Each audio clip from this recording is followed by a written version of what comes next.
লা লা লা লা লা লা লা। হ্যালো বন্ধুরা, সবাই কেমন আছে?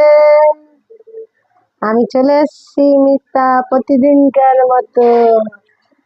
তো ফ্রাই প্যানটা গরম হয়ে গেছে, এতে আমি তেল দিয়ে দিচ্ছি। আজকে আমি রান্না করব রুটির সাথে ভাজি খাওয়ার জন্য। তো প্রতিদিন কি একই রকম খাবার খেতে ভালো লাগে, রুটির সাথে সবজি। তো আজকে আমি একটু ভাজি করব। তো দেখেন তেলটা গরম হচ্ছে, ধোয়া উঠে গেছে। আমি এটা দিয়ে দিচ্ছি, এটা হলো কালি জিরা ফোড়ন দিয়ে এটা দিয়ে দিচ্ছি। এই যে পাঁচমিশালি সবজি, পাঁচমিশালির মধ্যে কি আছে আমি বলতেছি। আর সবজিটা আজকে এখানে পেঁয়াজ আছে। কালি জিরাটা ভাজা হয়ে গেছে, এটার ভিতর আমি ছেড়ে দেবো এগুলো কেটে রেখেছি। একটু দিয়ে দিচ্ছি পরিমাণ মতো হলুদ, লবণ। আর এই সবজিটা আমি করেছি ভাজি করার জন্য। এখানে আছে পেঁপে, ডাঁটা, গাজর, পটল, আলু। 2 মিনিট ঢাকনা দেওয়ার পরে এবার একটু নেড়ে ছেড়ে দেবো। এভাবে করে ভাজি করবো।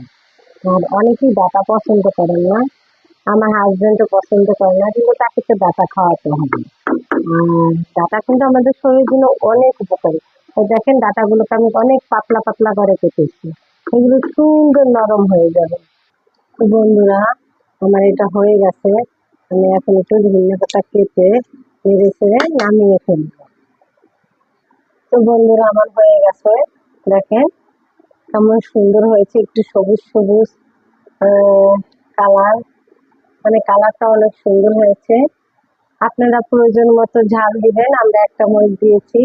আর যারা একটু মিষ্টি খেতে পছন্দ করেন তারা একটু চিনি দিয়ে দিবেন। আমার হাজবেন্ডের ডায়াবেটিস ধরা পড়ছে, একটু একটু না মানে ডায়াবেটিস ধরা পড়ছে, ওষুধ খাচ্ছে রেগুলার। তা আমি এখানে চিনি দিইনি। তো আপনারা ভালো থাকবেন, কমেন্ট করবেন, এভাবে রান্না করি খেয়ে কেমন হয়েছে, লাইক অবশ্যই দিবেন। আর সাবস্ক্রাইব করতে ভুলবেন না, পাশে থাকবেন বন্ধুরা। পরবর্তী ভিডিও দেখার জন্য নিমন্ত্রণ রইল।